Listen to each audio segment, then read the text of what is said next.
ایک غریب آدمی بدو رات کے وقت وہ کہیں بیچارہ صبح سے چلا تھا، مدینے پہنچتے اسے رات ہو گئی۔ اس نے ڈرتے ہوئے نا خیمہ ہی باہر لگا لیا، جہاں رات ہوئی نا آدھی رات ہو گئی، 1-2 بجے سمجھ لے پہنچا مدینے، اس نے باہر نے خیمہ لگا لیا۔ بیوی اس کی امید سے تھی، بچے کی ولادت کا وقت قریب آ گیا، بیمار ہو گئی، اس نے خیمہ لگایا۔ بیوی اندر ہے، حضرت عمر فاروق گشت پہ تھے رات کو، ساتھ ایک غلام تھا۔ حضرت عمر فاروق رضی اللہ تعالیٰ عنہ کہنے لگے وہ آگ جل رہی ہے تھوڑی سی، پتہ کرو کون ہے۔ تو آپ کا غلام پتہ کرنے کا، تو بدو نے ڈانٹ دیا، کہنے لگے جاؤ تمہیں کیوں بتاؤں۔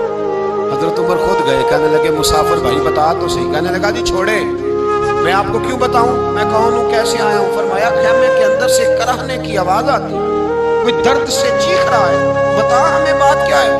کہنے لگا جی میں فلاں بستی فلاں علاقے کا ایک غریب ہوں، امیر المومنین عمر فاروق سے ملنے آیا ہوں، اور رات ہو گئی ہے تو یہاں خیمہ لگایا ہے، صبح میں ان سے مل کے چلا جاؤں گا، تو رات کو تکلیف دینا پسند نہیں کیا، تو میری بیوی امید سے تھی، اب بچے کی ولادت کا وقت قریب ہے، پاس کوئی نہیں۔ حضرت عمر کہنے لگے تو ٹھہر میں ابھی آیا، چہرے پہ نقاب ہے، اسے بتایا نہیں میں ہی امیر المومنین۔ عمر دوڑے گئے، اپنی زوجہ سے کہنے لگے اگر تجھے بہت بڑا اجر مل رہا ہو تو حاصل کرے گی؟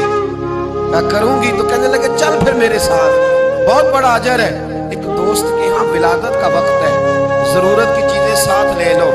اس عورت نے تھوڑے دانے لے لیے، گھی لے لیا، حضرت عمر سے کہنے لگی لکڑیاں اکٹھی کر لیں۔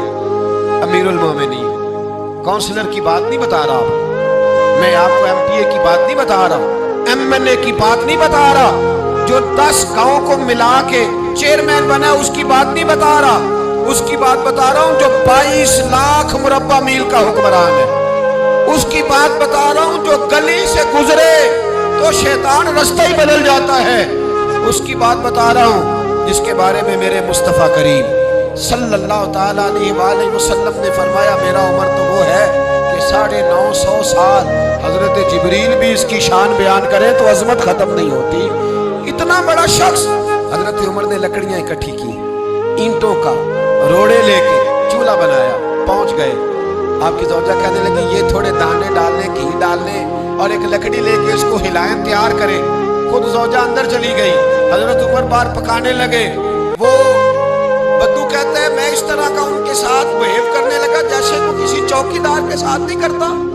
میں نے سمجھا جی عمر نے چوکیدار رکھے آنے جانے والے مہمانوں کا، میں کبھی پانی کا پیالہ مانگتا، کبھی کوئی بات، عمر دوڑے جاتے، کبھی پانی لاتے۔ او مسلمانوں، او میرے رسول کے غلاموں، عزیزو، حضرت عمر فاروق وہ غلام کہتا ہے میں عمر سے کہتا، میں کہتا غلام پانی لا تو عمر دوڑ کے پانی لاتے، میں کہتا تجھے گھی پکانا بھی آتا ہے، پہلے بھی کبھی پکایا ہے؟ تو عمر فرماتے کوشش تو کر رہا ہوں۔ میں کہتا پہلے بھی کبھی تیری بیوی نے یہ کام کیا ہے؟ تو حضرت عمر کہنے لگے مجھے یاد نہیں، پوچھ کے بتاؤں گا۔ کہتے کیا رنگ تھا، کیا انداز تھا، کیا مصطفیٰ کی تربیت تھی، کیا انداز حضور نے سکھائے غلاموں کو۔ یہ کس طرح کا امیر ہے کہ یہ ہڈیاں پکا رہا ہے، پھونکے مار رہا ہے ایک غریب کے لیے، دیہاتی کے لیے جسے جانتے بھی نہیں۔ اندر اس شخص کی بیوی کے ہاں بیٹا پیدا ہوا، تو حضرت عمر کی بیوی اندر سے بول کے کہنے لگی امیر المومنین مبارک ہو، آپ کے دوست کے ہاں بیٹا پیدا ہوا ہے۔ جب کہا نا امیر المومنین مبارک ہو، تو وہ شخص کہتا ہے میرے ہاتھ کانپنے لگے اور میں اس طرح دوڑا کہ میری پگڑی گر گئی۔ میں دوڑا تو عمر نے بلایا، کہا کدھر جاتے ہو؟ کہنے لگا آپ امیر المومنین ہیں، آپ امیر المومنین، آپ عمر ہیں، کیسر و کسریٰ جس کے نام سے کانپے آپ وہ ہیں جسے مصطفیٰ نے دعا مانگ کے اللہ سے مانگا، وہ والے عمر ہیں آپ، جس کے لیے علی المرتضیٰ فرماتے ہیں میں روز دعا کرتا ہوں، وہ والے عمر ہیں، جس کے بارے میں ابو بکر صدیق نے فرمایا تھا کہ میں اللہ سے کہوں گا مولا جو تیرے محبوب کی امت کے حق میں سب سے بہتر تھا میں اسے خلیفہ بنا کے، وہ والے عمر ہیں۔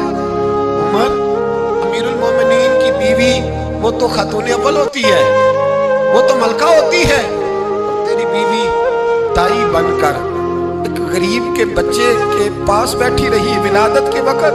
عمر امیر المومنین ہو کے تیری داڑھی ساری دھویں سے بھر گئی، تو ڈیوٹی کرتا رہا۔